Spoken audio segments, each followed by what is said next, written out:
오늘 우리에게 주시는 하나님의 말씀은 고린도전서 1장 18절에서 25절까지의 말씀입니다. 고린도전서 1장 18절에서 25절까지의 말씀입니다. 제가 가진 성경책 신약성경 263쪽에 있습니다. 봉독하겠습니다. 십자가의 도가 멸망하는 자들에게는 미련한 것이요 구원을 받는 우리에게는 하나님의 능력이라. 기록된 바 내가 지혜 있는 자들의 지혜를 멸하고 총명한 자들의 총명을 폐하리라 하였으니 지혜 있는 자가 어디 있느냐, 선비가 어디 있느냐, 이 세대의 변론가가 어디 있느냐. 하나님께서 이 세상의 지혜를 미련하게 하신 것이 아니냐. 하나님의 지혜에 있어서는 이 세상이 자기 지혜로 하나님을 알지 못하므로 하나님께서 전도에 미련한 것으로 믿는 자들을 구원하시기를 기뻐하셨도다.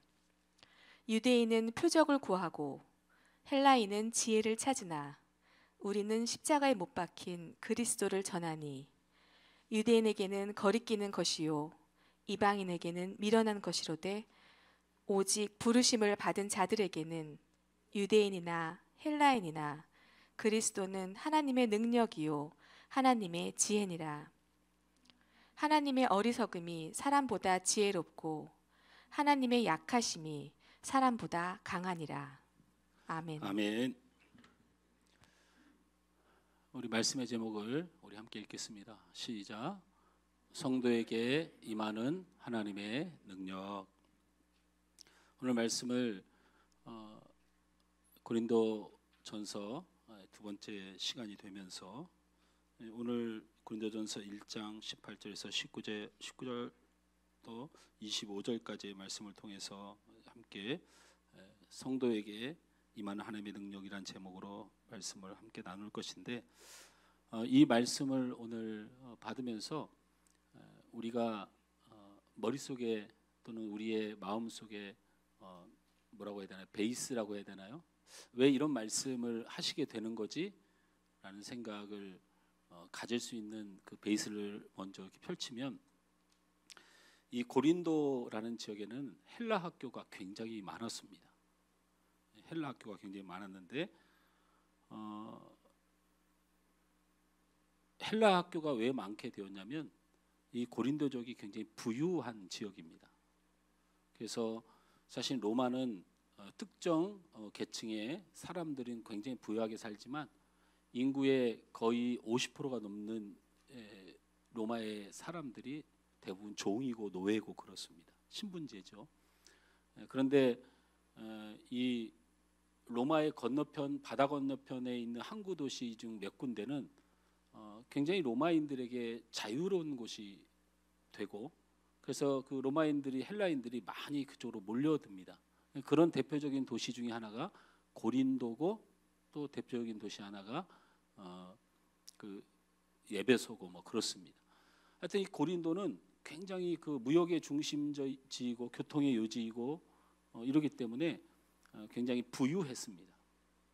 부유하다 보니까 이 부유한 헬라인들이 그 돈을 가지고 헬라 철학의 아주 유능한 학자들을 모셔와서 그곳에다 헬라 철학 학교를 막 세우는 것이죠.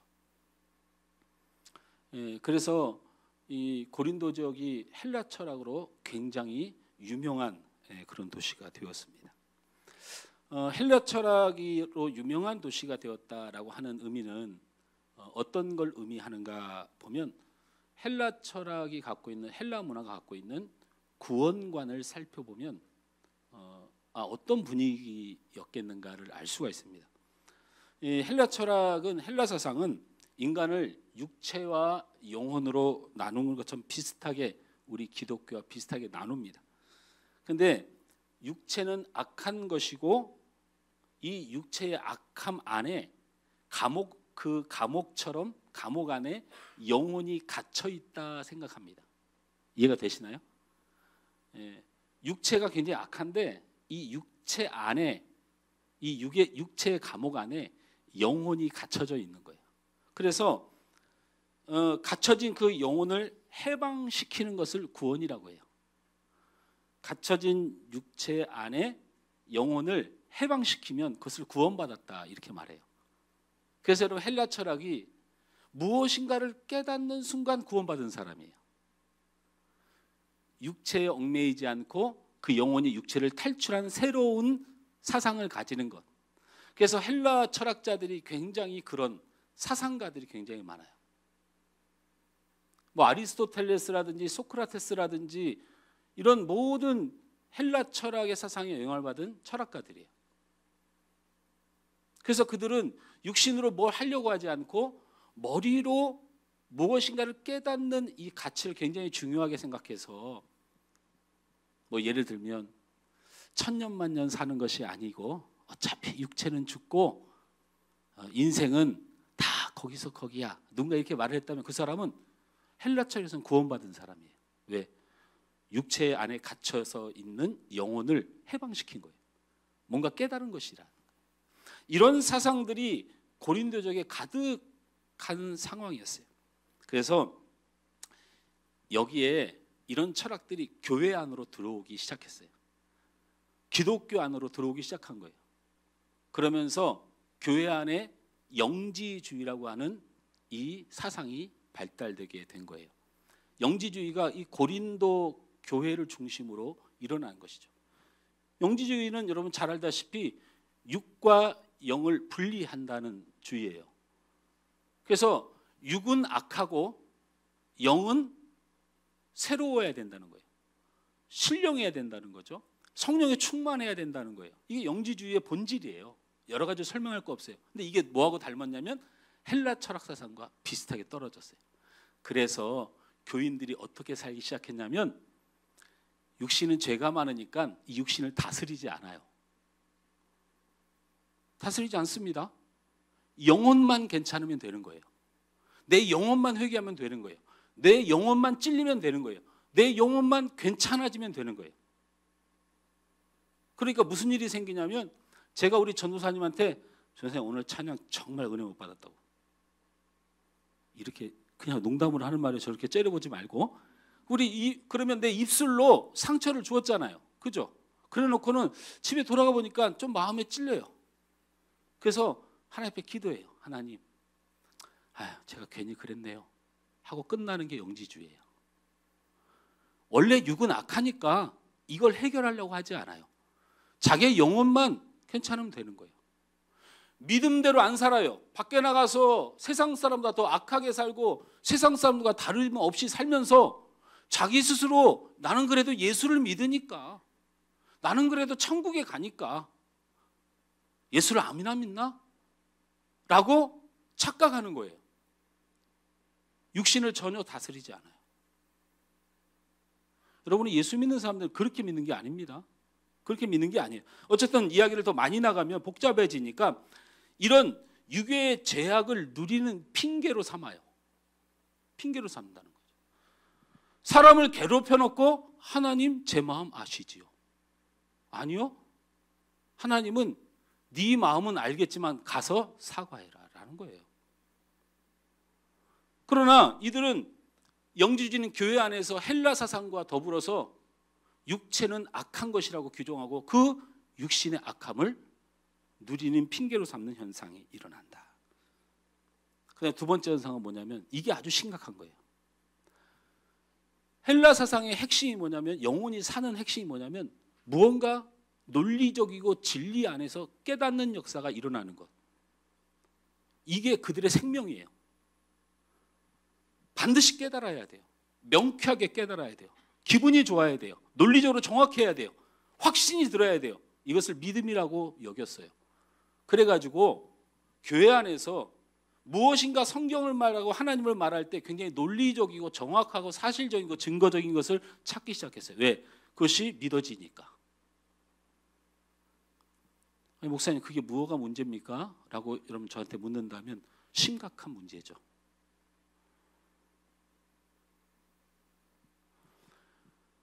우리가 믿을 수 있도록 하나님이 우리에게 증거를 제시하는 게 신앙이 아니에요.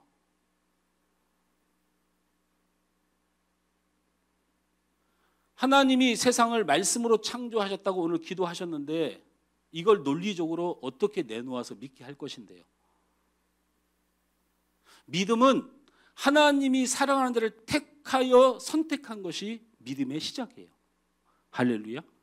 설명되어지는 게 아니에요.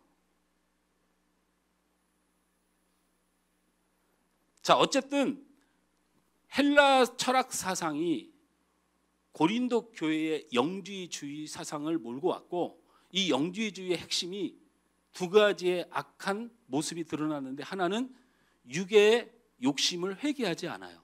육의 잘못을 회개하지 않아요. 그냥 영혼만 스스로 위로받고 끝나는 거예요. 오늘날 우리 기독교인들이 그런 사람들이 너무 많잖아요. 사실 우리 한국 기독교가 이렇게 몰락한 데에는 바로 그 영지주의 사상을 가지고 있어서 그래요. 행실은 하나도 안 고쳐요. 삶은 하나도 안 바꿔요. 그래도 자기들이 예수를 믿는다는 거야. 이 어이없는 사상 때문에. 그다음에 두 번째는 무엇인가 논리적이고 정확해야 된다는 세상의 논리를 교회 안에 가져와서 하나님에 대해서 정확히 아는 것이 믿음이라고 생각해요. 그렇게 구약에서 하나님의 얼굴을 배우면 죽는다고 해서 구약의 많은 사람들이 하나님을 볼 수 없었던 시대를 잊어버리는 거죠. 자, 어쨌든 이런 배경과 교회의 많은 사상들이 이 고린도 교회를 멸망 가운데로 끌고 가고 있었는데, 우리의 한국 교회와 우리의 신앙이 이와 같이 닮은 모습을 가지고 있는 것이 아닌가를 먼저 한번 생각해 보자는 거죠. 그러면서 바울이 이제 이야기를 풀기 원하는 것이 18절부터 18절 우리 다 같이 읽습니다. 시작. 십자가의 도가 멸망하는 자들에게는 미련한 것이요 구원을 받은 우리에게는 하나님의 능력이라. 죄송하지만 포인트만 짚어서 말씀드리면 바울이 뭐라고 얘기하느냐면, 여기서 무엇인가 우리가 의문을 가져야 되냐면 십자가가 구원이라는 말을 하고 있지 않아요. 우린 십자가 하면 믿고 구원받는다 생각하는 것을 떠올려요. 근데 오늘 바울은 뭐냐면 십자가의 도, 다시 말하면 로고스의, 이 도자는 로고스예요. 하 로고스, 더 말씀, 그 말씀이란 뜻이에요. 그러니까 십자가의 말씀, 십자가의 내용, 십자가의 사건은 구원을 이룬다고 말해야 되는데 그렇게 말하지 않아요. 다시 한번 읽습니다. 18절 시작. 십자가의 도가 멸망하는 자들에게는 미련한 것이요 구원을 받는 우리에게는 하나님의 능력이 됨이라. 십자가의 사건이 하나님의 능력의 시작이다라는 거죠. 어쨌든 그렇게 말을 해요. 뭐 그런 걸 복잡하게 이야기할 필요가 없어요. 일단은 그렇고요. 십자가의 사건으로 우리가 구원받았습니다. 지금 바울은 이 말을 부정하는 게 아니고, 이걸 강조하고 있는 게 아니고, 십자가의 사건이 하나님의 능력이 된다, 이렇게 이야기를 시작하면서 19절 20절 말씀을 읽습니다. 시작. 기록된 바 내가 지혜 있는 자들의 지혜를 멸하고 총명한 자들의 총명을 폐하리라 하셨으니 지혜 있는 자가 어디 있느냐, 선비가 어디 있느냐, 이 시대의 변론가가 어디 있느냐, 하나님께서 이 세상의 지혜를 미련하게 하신 것이 아니냐. 저를 보십시오. 그러면서 뭐라고 얘기하냐면 20절 말씀에 지혜 있는 자가 어디냐, 이거는 헬라 철학자들을 말하는 것이고요, 선비가 어디 있느냐라는 말은 율법주의자들을 말하는 것이고요, 이 세대의 변론가가 어디 있냐라고 하는 건 논증 가득, 논리와 사실로 증명해내는 사람들, 다시 말하면 이 고린도교에 가득한 대표적인 이 학자들, 지식인들을 향해서 뭐라고 말씀하시냐면, 십자가의 도, 십자가의 사건이 하나님의 능력인데, 그 하나님의 능력인 십자가의 사건이 세상의 사람들에게 막혔고, 세상의 사람들은 아무것도 느낄 수가 없고, 구원받은 하나님의 백성에게만 열려진 사건이라고 이 바울은 설명하고 있는 거예요. 자, 종합해 봅니다. 제가 굳이 말씀을 우리 다음 세대도 있는데 그냥 넘어가지 않고 굳이 어렵게 설명하는 이유는, 이런 말씀을 기억하는 게 아니고 한번 듣고 지나가는 거예요. 그래도 최소한 성경을 보는 사람들이 고린도서를 볼 때 바울이 지금 핵심적으로 문제를 잡고 가는 부분이 왜 필요한가? 저 나중에 엄청난 일을 풀어야 되기 때문에 말씀을 드리는데 한번 듣고 지나가세요. 가볍게 생각할 수 있잖아요. 고린도 지역의 신앙 영향은 헬라 철학의 영향이었다. 헬라 철학의 문제점은 영지주의를 가져왔고, 영지주의의 신앙은 육을 다스리지 않고 영혼만 괜찮으면 된다는 철학사상과 다를 게 하나도 없었는데, 그러다 보니 뭔가 논리적이고 지혜적이고 사람 마음에 만족하는 뭔가 깨달음을 주는 것을 신앙으로 착각하여 십자가의 사건, 하나님에 관한 것, 예수님에 관한 것을 논리적으로 풀려고 하니 바울이 편지를 보내서 뭐라고 얘기냐면, 십자가의 사건을 통한 하나님의 능력을 가지는 구원의 백성이 있고, 십자가의 사건을 통하여 하나님의 능력을 얻지 못한, 구원받지 못한 사람이 있는데, 십자가의 사건에 하나님의 능력을 통하여 구원받은 백성을 너희가 정할 수 없다라고 바울이 편지를 보낸 거예요. 이 얘기를 이제는 아주 편안하게 여러분과 얘기를 해보면, 우리 상황으로 얘기를 해보면 이런 얘기예요. 여기 앉아있는 여러분 중에 십자가의 사건을 모르는 사람은 없지요. 은진아, 십자가의 사건 하면 뭐가 떠올라?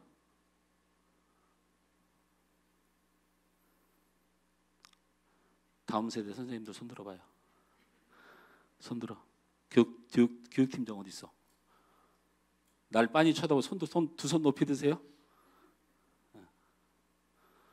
십자가의 사건을 모르는 사람 없지요. 십자가에 누가 달렸는지를 모르는 사람 없고, 왜 예수님이 십자가를 졌는지 모르는 사람 없고, 그리고 그 십자가상에 있었던 면밀한 사건들도 웬만한 사람은 다 알지요.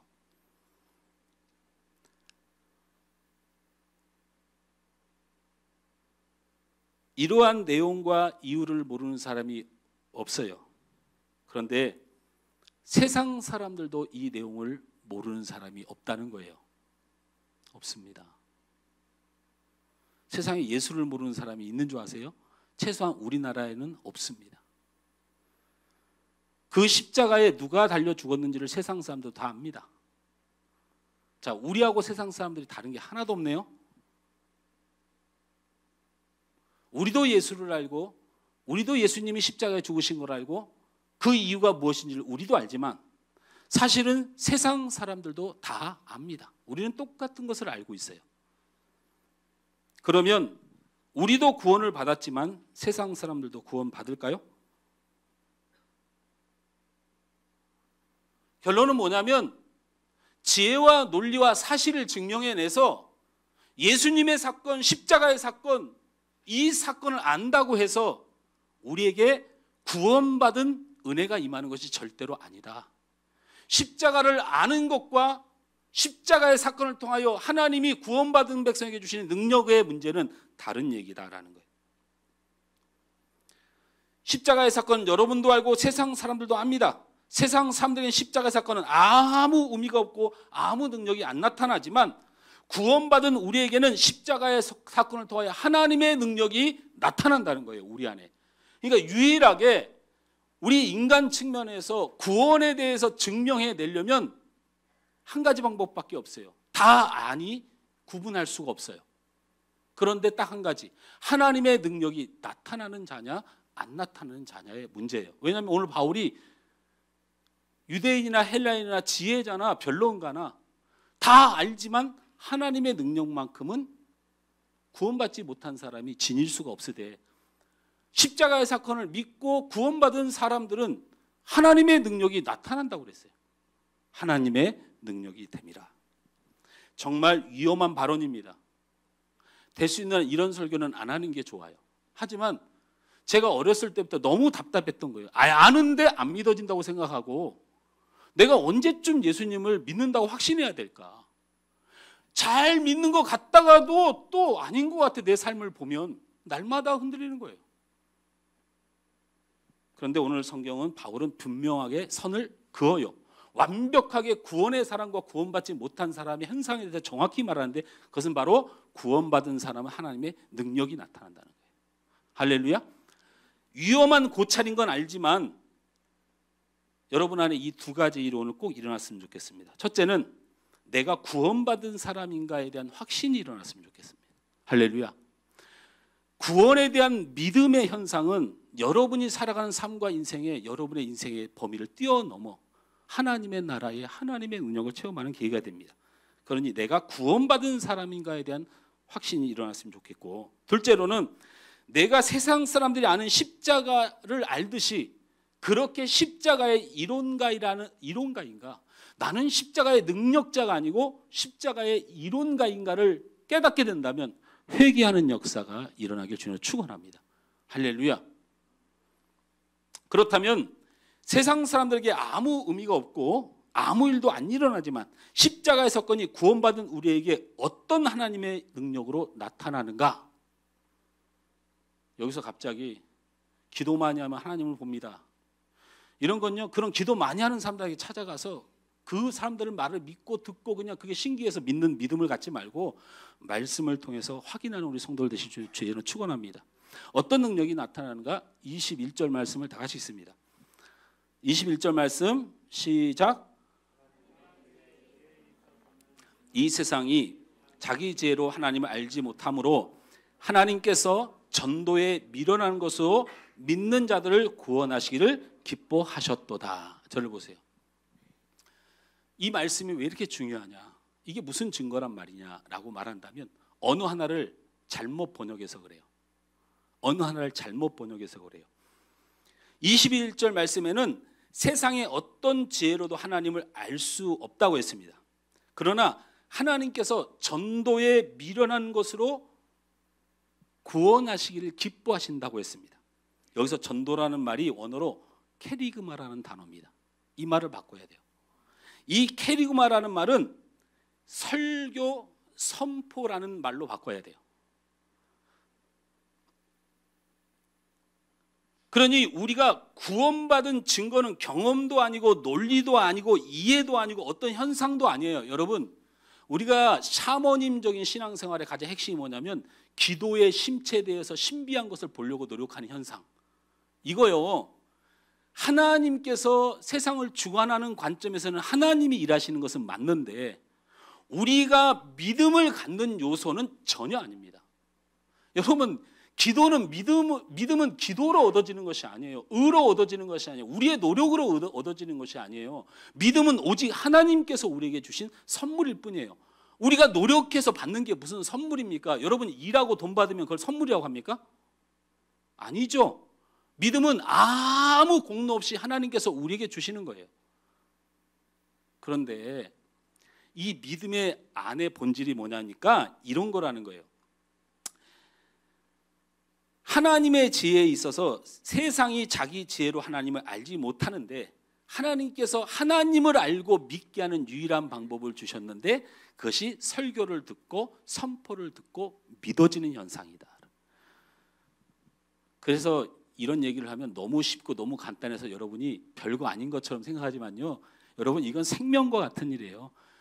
저는 경험을 했지만 여러분은 안 했는지 모르겠어요. 제가 자복하고 통회하고 주님 만나고 난 후에 목사들로 살면서 23세 정도 됐을 때에 제가 신학교를 가기로 마음 먹고 결정한 그 결정적인 원인이 뭐냐면 하나님의 말씀이 내게 들리기 시작했다는 거예요. 하나님 말씀이 믿어지고 선포되어지고 설교되어지는 역사가 내 안에 막 이루어지는 거예요. 그래서 제가 우리 성도들에게 항상 말하잖아요. 저뿐만 아니고 여러분이 하나님의 말씀을 보고 듣고 대할 때마다 이 말씀이 내게 읽혀지고 감동되어지고 은혜되어지는 이 소중한 가치를 절대 우습게 여기지 마라. 예수 안 믿는 사람에게 앉혀놔도요, 제가 아무리 성경을 잘 해석해도 재미가 없으면 감동 못 느낍니다. 그런데 죄송하게도 여기에 여러분 한 가지 의문이 딱 생기잖아요. 이찬수 목사님이나 아주 유명한 목사님들이, 이런 목사님들이 아닌 제가 여러분에게 설교를 한다고 여러분 그러면 그 감동을 받아야 되는 거 아니요? 제 말과 설교에는 전혀 감동받지 마세요. 바울이 여기서 말하는 캐리그마는 예수 그리스도의 십자가의 사건을 받아들이는 나의 모습에서 하나님의 능력이 나타난다는 거예요. 지금 이 시간에 설교를 잘 들으면 구원받은 사람이다 이렇게 제가 오해되게 말했다면 죄송한데 어쨌든 하나님의 말씀에 선포에 대해 감동되어지는 반응을 구원받은 하나님의 사람의 능력, 하나님이 주신 유일한 구원의 백성에 나타나는 현상이다라고 말하는 거예요. 여기에 핵심은 예수 그리스도의 십자가의 사건에 대한 나의 반응이에요. 간단합니다. 하나님이 택한 믿음의 사람에게 있어서 세상 사람들과 다른 유일한 한 가지가 있는데, 그것은 바로 예수 그리스도의 십자가의 사건을 대하는 나의 반응이 확실히 다르다는 거예요. 우리는 예수 그리스도의 십자가의 사건이 받아들여지고 은혜되어지고 감동되어지고 또 나 같은 죄인 때문에 일어난 그 참혹한 십자가의 선을 대할 때 내 안에 엄청난 일들이 일어납니다. 멈추지 않은 눈물이, 우리의 통해가, 가슴 찢어짐이 생기고 그 사랑의 따뜻함 가운데 죄 많은 인생이 그래도 주님 사랑 품에 품겼다는 확신을 갖게 되고, 용서받은 하나님의 백성으로서 내가 날마다 죄인이고 날마다 더러운 육신을 가지고 살아간다고 생각하며 그 자괴감에 빠지고 싶지만, 예수 그리스도의 십자가를 생각할 때 내가 거룩한 백성임을 가슴 깊이 새기면서 잊지 않고 그 하나님 앞에, 예수님 앞에 인생을 새롭게 살아가는 새 삶을 시작하고, 그 삶이 무너지면 다시 시작하려고 하고, 믿음이 떨어지면 가슴을 찢고, 기도가 안 되어지면 너무 아프고, 예배가 안 되어지면 너무 슬프고, 이런 반응들이 일어난다는 거예요. 일어납니다. 모르겠는데 가만히 있고, 이해가 안 되는데 가만히 있고, 답답한데 가만히 있고, 이런 사람은 하나님의 역사가 없는 사람들일 뿐이에요. 십자가의 설교와 선포를 다 들을 수는 있습니다. 세상 사람들도, 그러나 세상 사람들에게는 아무 일도 일어나지 않습니다. 그러나 구원받은 사람에는 부인할 수 없는 놀라운 일들이 가슴을 파고들어요. 십자가의 사건은 구원을 이루는 하나님의 능력이 됩니다. 할렐루야. 여러분, 요한복음 5장 24절 말씀에 이런 말씀이 있습니다. 다 같이 읽습니다. 요한복음 5장 24절 시작. 내가 진실로 진실로 너에게 이르노니 내 말을 듣고 또 나 보내신 이를 믿는 자는 영생을 얻었고 심판에 이르지 아니하나니 사망에서 생명으로 옮겼느니라. 할렐루야. 심판에 이르지 않아서 사망에서 생명으로 옮겨진 유일한 근거는 내 말을 듣고, 이 말은 내 말에 반응하고 라는 뜻이에요. 예수 그리스도의 십자가로 여러분 반응했다면 믿음을 흔들리지 마세요. 그 주님을 너무 사랑하는데, 너무 미안한데, 너무 고마운데, 여러분 그런데 무슨 고민을 하고 살아? 그렇게 믿음을 그렇게 잘못 배워가지고. 예수 그리스도의 십자가 사건 때문에 마음이 아프고 고맙고 미안하고 감사한 사람들, 이 사람들이 성도예요. 하나님이 구원하기로 작정한 사람들이고, 하나님의 능력은 그들 마음속에 십자가에 반응케 하셨다. 할렐루야. 십자가에 반응케 하셨다. 여러분, 예수님이 십자가에 달려 돌아가실 때 그 앞에 믿음 있는 여인들이 눈물했던 눈물이 우리의 눈물이고, 제자들은 다 도망갔다가 예수님의 무덤을 향하여, 십자가를 향하여 가슴 아파서 미안해서 죄송해서 쳐다보다가 그 시신이라도 어떻게 깨끗하게 한번 닦아보고 그 은혜를 갚을까 하고 그렇게 머뭇거렸던, 제대로 살지는 못해도 그래도 그 예수님의 십자가 앞에 반응 보였던 그 사람들이 구원받은 사람들이. 이게 다른 얘기예요. 완전히 다른 얘기. 그리고 그렇게 부정확한 것도 아니에요. 구원과 믿음은 정확한 것이에요. 구원받은 성도에게 일어난 두 번째 능력을 살펴봅시다. 그러면 두 번째는 첫 번째 게 있기도 하고 없어도 되고, 두 번째 게 있기도 하고 없어도 되는 게 아니고, 제가 지금 말씀드린 세 가지는 반드시 있어야 돼요. 왜? 오늘 성경에 십자가는 하나님의 능력이다. 십자가를 받는 사람이 나타나는 하나님의 능력을 갖는데, 그게 첫 번째는 말씀드렸다시피 우리가 새로워지고 감동되어지고 완전히 새 생명으로 거듭나는 이 놀라운 일들이 내 안에 일어난다. 두 번째는 22절에서 23절 말씀을 다 같이 읽습니다. 그냥 말씀만 보고 풀어보는 거예요. 다른 거 쳐다보지 마세요. 어디 가서 다른 소리 듣지 마세요. 시작. 유대인은 표적을 구하고 헬라인은 지혜를 찾으나 우리는 십자가에 못 박힌 그리스도를 전하니 유대인에게는 꺼리끼는 것이요, 이방에는 미련한 것이로되. 저를 보십시오. 풀어드릴 테니까 잘 들어보세요. 구원받은 성도에게 임하는 하나님의 능력이 무엇인가? 두 번째로는 예수님을 위해 살게 된다라는 거예요. 예수님을 위해 살게 돼요. 근데 이 얘기가 간단한 것 같죠? 간단하지 않습니다. 예수님을 위해 살 수 있는 사람은 이 세상에 단 한 사람도 없는 게 우리 육신이에요. 여러분, 우리가 사실 먹고 살기 위해서 살지 무슨 예수를 위해 삽니까? 하물며 여기서 예배하며 믿음이 있는 사람도 여러분의 기도의 대부분이 하나님의 나라에 있지 않잖아요. 내가 건강할까? 내 자녀가 잘 될까? 내 인생이 어떻게 될까? 여기가 점집입니까?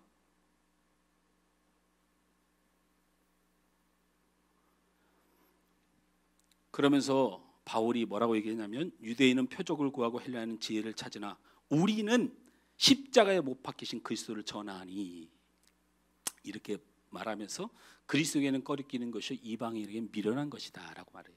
이 말은 이런 얘기입니다. 유대인들은 표적을 중요하게 생각합니다. 유대인들은 항상 눈에 보이는 무엇인가를 중요하게 생각해요. 근데 사실은 이 유대인들은 표적을 보인다고 해서 믿음이 생기는 존재들이 절대로 아닙니다. 왜 그러냐면 여러분, 예수님이 동정녀 탄생을 했죠. 장로님, 예수님이 동정녀 탄생을 하셨죠. 요셉과 마리아가 정혼하여 약혼했다는 것입니다. 함께 부부의 성적 관계를 맺지 않았음에도 성령으로 마리아 안에 잉태된 것이 예수님입니다. 할렐루야. 예수님은 인간의 욕정으로 태어난 것이 아니고 성령의 역사와 하나님의 구원의 계획 속에 마리아의 육신에 잉태된 역사가 이루어진 것입니다. 자, 이거 하나 물어봅시다. 이런 기적이 일어났는데 유대인들이 몰랐을까요?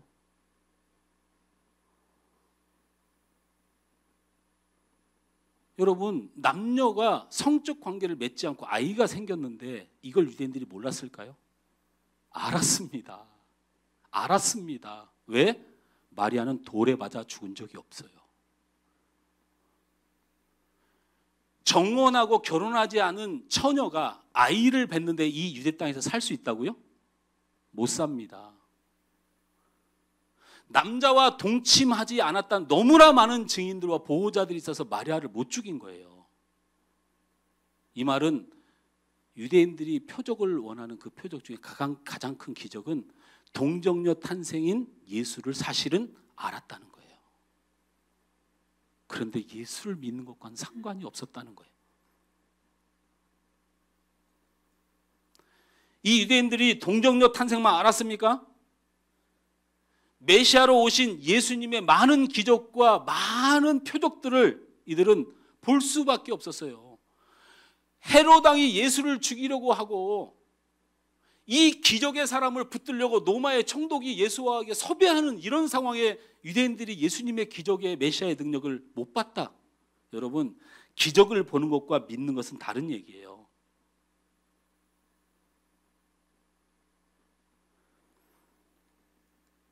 그들은 표적이 중요하다고 하지만 수많은 표적을 보여줬음에도 예수님을 믿지 못한 자들이에요. 그러니 애당초 이 사람들은 예수님이 중요한 게 아니에요. 그냥 그렇게 표적이 잘 되는 게, 잘 사는 게, 자기 생명 얻는 게 중요한 사람들이에요. 그래서 예수님의 표적을 경험하고 기적을 경험한 사람 중에 주님이 가장 중요하다고 매달린 사람들이 있고, 나는 잘 먹고 잘 살게 되었다고, 아니면 그런 표적을 보고 쫓아다니는 사람들이 많았다는 거예요. 바울이 지금 이 얘기를 하는 거예요. 십자가의 사건을 경험한 사람들이 하나님 앞에 나타나는 능력이 있는데 그렇게 잘 먹고 잘 살려고 세상을 살지 않는다, 유대인들처럼. 이 말을 하는 거예요. 두 번째는 헬라인들은 지혜가 많으나라고 해요. 똑같은 이야기인지 모르겠어요. 헬라인들에겐 지혜가 가장 중요합니다. 뭔가 깨달음을 얻은 사람들이 가장 얻을 게 많은 세상을 사는 사람들이에요. 다시 말하면 로마는 더 이상 정복할 나라가 없고 대항할 나라가 없는 천하를 통일하는 그 권력을 가진 사람들이라 로마 시민권만 가지고 있으면 수십 명의 종을 부릴 수가 있으니 여기 중요한 노력을 할 필요가 없어요. 그러니 더 이상 육으로 얻을 것이 없어요.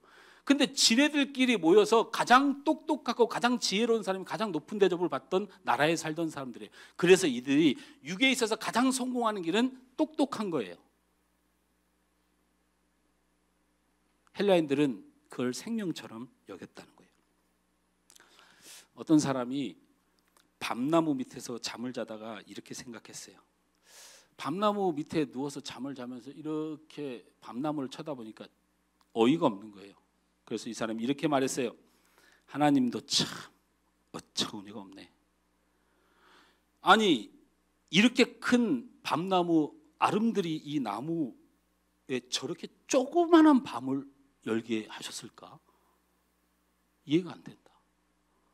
그러면서 그 밤나무 옆을 지나가는 담벽에 새끼 손가락보다 얇은 줄기에 겨우 대롱대롱 매달린 이따만한 호박을 보면서 너무 웃겨서 웃었어요. 하나님 뭐 하세요? 이렇게 아름드리 나무에는 쬐끄만 밤톨 열리게 해놓고 세상에 당장 끊어질 것 같은 힘도 없는 저 나무줄기 새끼 손가락보다 얇은 나무줄기에는 세상에 저따만한 호박을 달게 해놓으면 하나님 큰 실수하셨네. 나 같으면 이렇게 큰 아름드리 나무에 호박만한 밤이 열리게 하고 이렇게 힘이 없고 연약한 줄기에 조그만 밤만한 호박을 달게 하겠다. 하나님 실수하셨네 라고 생각을 했어요. 이런저런 생각하다 깜빡 잠이 들었어요. 잠을 한참 자는데 뭐가 뚝 하더니 머리에 뭐가 뚝 떨어지는 거예요. 깜짝 놀라서 일어나서 보니까 밤톨만한 조그만 알밤이 떨어져서 자기 머리를 통 때렸던 거예요. 이 사람이 일어나 무릎 꿇고 회개했습니다. 하나님, 이 아름드리 나무에 호박만한 밤이 만약 있다가 내 머리에 떨어졌으면 내 머리가 박살났을 것인데 하나님이 나를 살리시려고 이렇게 아름드리 나무에서 떨어져도 하나도 안 아픈 밤을 달리게 하셨구나. 여러분, 우리 수준에서 무엇을 이해한다? 우리 수준에서 우리 지혜와 우리의 논리가 하나님을 증명해낼 수 있다? 말씀으로 창조하심을 믿는 믿음이 어떻게 생깁니까?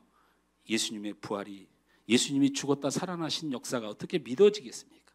그러니 이미 헬라인들은 하나님을 믿고 예수를 믿고 싶은 마음은 없었던 자들이고 그냥 자신들이 이 세상에서 가장 큰 만족을 누리기 위하여 그 만족된 삶을 위하여 달려갔던 사람들이에요. 그러나 바울은 이 고린도 교회 성도들의 이런 패역한 모습에게 종지부를 찍죠. 24절 말씀을 다 같이 읽습니다. 24절 말씀 시작. 오직 부르심을 받은 자들에게는 유대인이나 헬라이나 그리스도는 하나님의 능력이요 하나님의 지혜니라. 저를 보세요.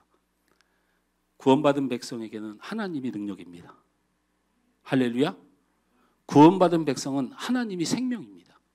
구원받은 백성은 하나님이 성공입니다.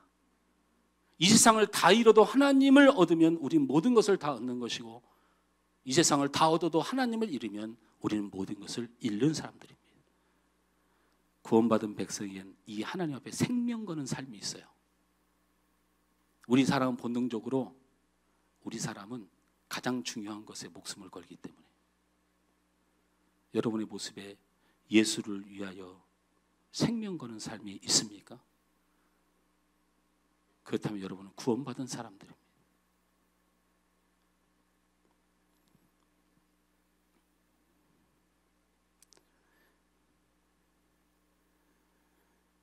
구원받은 성도에게 나타난 세 번째 능력을 마지막으로 살펴보면 25절 말씀이 있습니다. 이 로마서나 고린도전서가요 말씀으로만은 참 이해하기가 어려운 말씀이 자꾸 기록되어 있어요.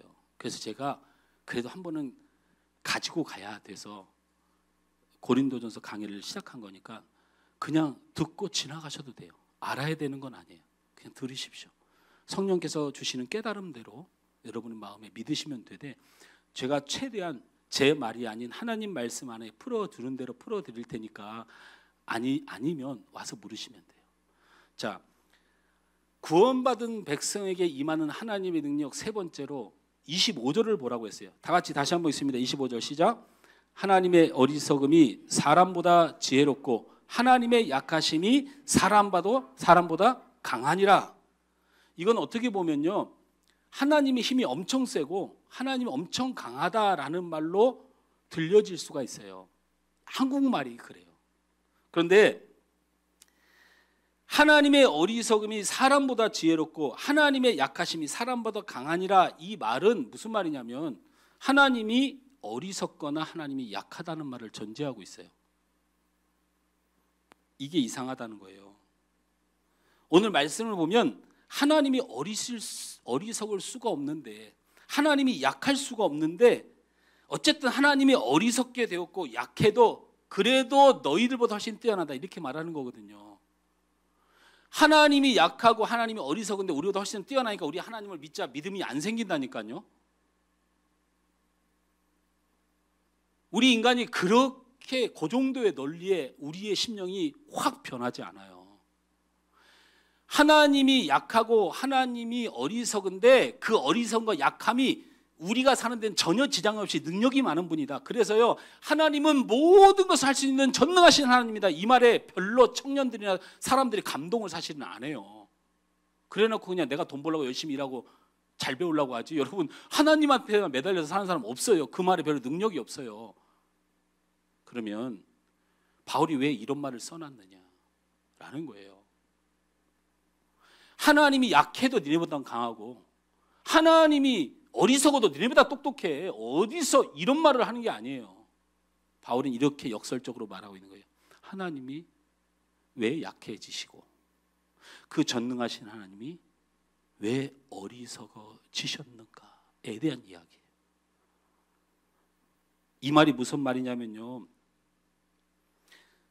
세상 사람들이 예수님을 욕하고 하나님을 욕하는 주제 중에 하나가 거의 절반 정도가 이 얘기를 해요. 십자가상에서 네가 메시아여든 십자가에서 내려오라, 이렇게 하면서 웃어버려요. 이게 세상 사람들이 성경에 보인 장면이에요. 이 말은 무슨냐면 예수 별거 없네, 예수 십자가에서 죽네, 이 말을 하는 거거든요. 제가 세상의 친구들이 하나님을 향해서 성경을 좀 그래도 좀 들은 사람들이 하는 질문이 뭐라고 얘기하냐면, 아니 예수님이 하나님인데 왜 자기를 못 구원했어? 이 얘기를 해요.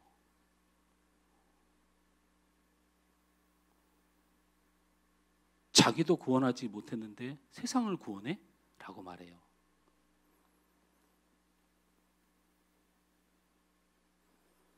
예수님이 왜 십자가에서 약해지시고 예수님이 왜 어리석게 조롱당하면서 죽으신지 아세요? 바로 여러분 때문이에요. 바로 저 때문이에요. 저 때문에. 저를 구원하시기 위한 길을 선택하신 거예요.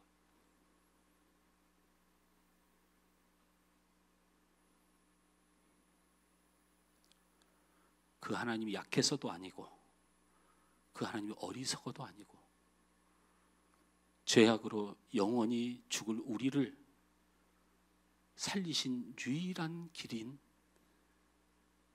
능력 없는 그 십자가의 자리에 예수님이 피 흘려 죽으신 거예요. 바로 우리를 사랑하기 때문에 그렇습니다. 구원받은 사람에게 나타난 하나님의 능력은 그 하나님이 우리를 얼마나 사랑하셨는가를 깨닫는 거예요.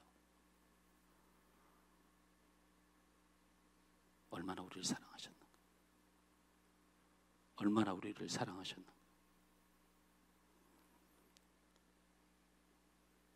이거는 자녀를 키우는 우리가 충분히 이해할 수 있어요.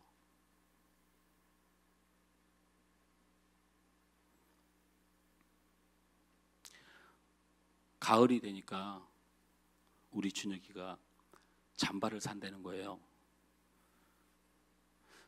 겨울철하고 여름철에는 입을 게 있는데 가을철에 입을 잠바리 없었던 모양이에요. 근데 우리 준혁이가 옷 사달라는 말을 잘 안 해요. 지금까지도 잘 안 하고 살았어요. 근데 일반 매장에서 맞는 옷이 없어요. 여러분 뚱뚱하지 않습니다. 우리 준혁이 살 많이 빠졌습니다.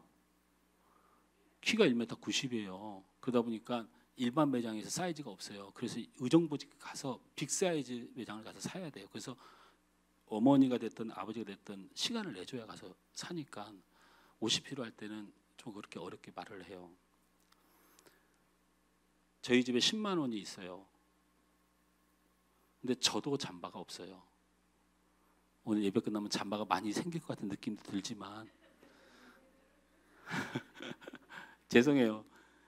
그냥 농담 삼아 하는 얘기예요. 제가 설명을 하자면 제게 10만 원이 있는데 우리 아들도 잠바가 필요하고 내 잠바가 필요하면 저는 제 걸 안 사요. 저는 견딜 수 있어요. 추워도. 조금 쌀쌀해도 한두 달만 버티면 돼요. 저는 우리 아들이 따뜻하게 입는 게 좋아요. 제가 사랑하니까. 예수님이 십자가를 지고 죽을 수 있어요. 우리를 사랑하니까. 다 하실 수 있어요. 왜 하나님이 죽으셨냐고요? 왜 하나님이 자기를 구원 못했냐고요? 예수님이 죽어야 우리가 살고 자신이 죽어야 우리가 구원을 받는데 사랑하는 자녀들을 위해서 어떻게 예수님이 어리석은 자리에 약한 자리로 안 가실 수 있겠어요? 이게 세상 사람들이 이해할 수 있는 논리냐고요. 이게 예수를 안다고 해결되냐고요. 십자가의 내용과 논리와 이론을 안다고 이게 해결되어지냐고요.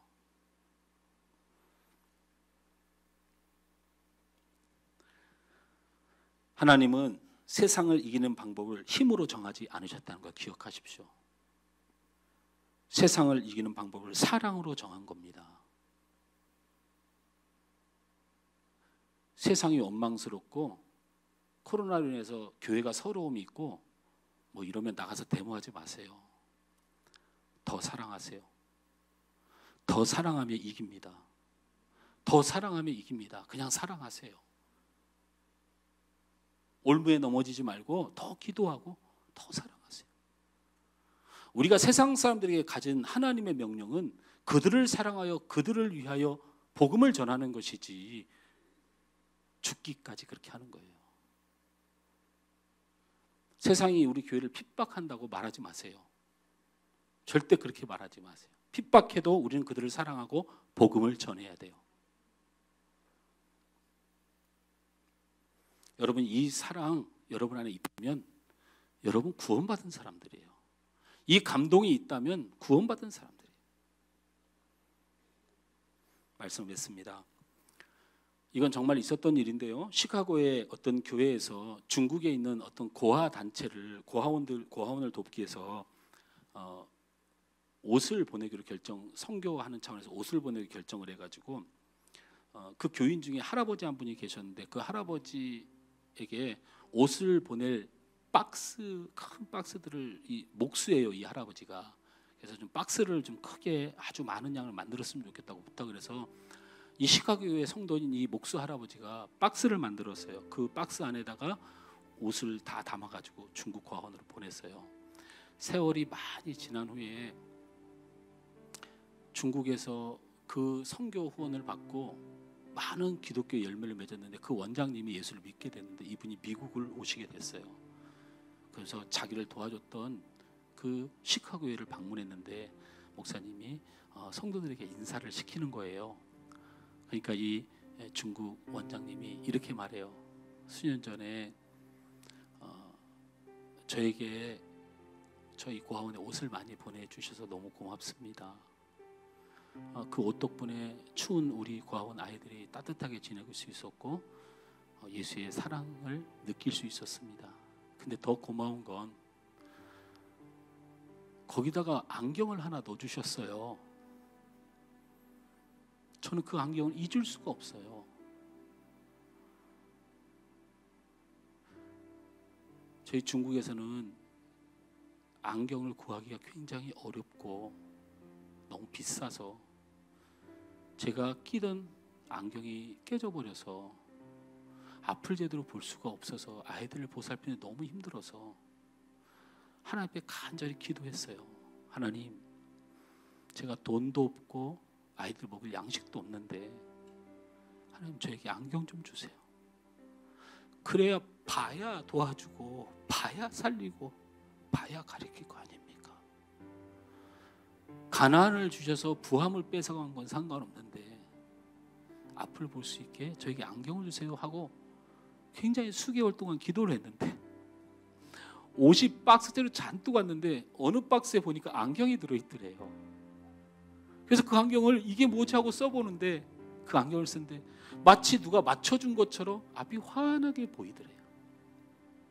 이 얘기를 하니까 시카고 교인들이 무슨 용문인지를 모르잖아요. 옷을 보내서 고맙다는 것까지 이해가 되는데 뭔 안경 얘기를 자꾸 하나 하는데 저 뒤에서 한 할아버지가 막 우는 거예요.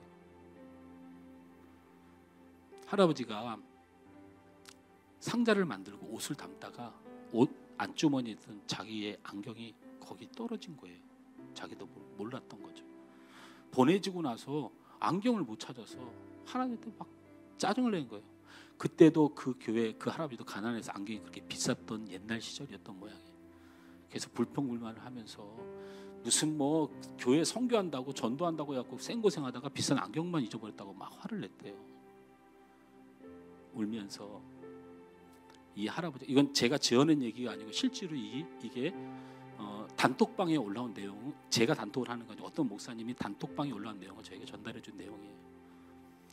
이 할아버지가 울면서 이렇게 고백했어요. 나의 불평과 나의 죄악과 나의 실수까지도 덮으시고 하나님의 선한 일로 계획하시고 이루신 하나님을 감사합니다. 이 할아버지가 안경을 믿음으로 보낸 게 아니에요. 이 실수까지도 하나님의 뜻을 이루는 축복의 도구로 삼으시는 하나님을 찬양합니다. 여러분, 여러분의 인생이 실패했다고 생각하십니까? 여러분의 앞날이 답답하다고 생각하십니까? 우리의 죄악과 실수까지도 구원받은 여러분에게 우리 하나님은 절대 포기하지 않는 은혜로 여러분을 지켜주실 것입니다. 오늘 이 찬양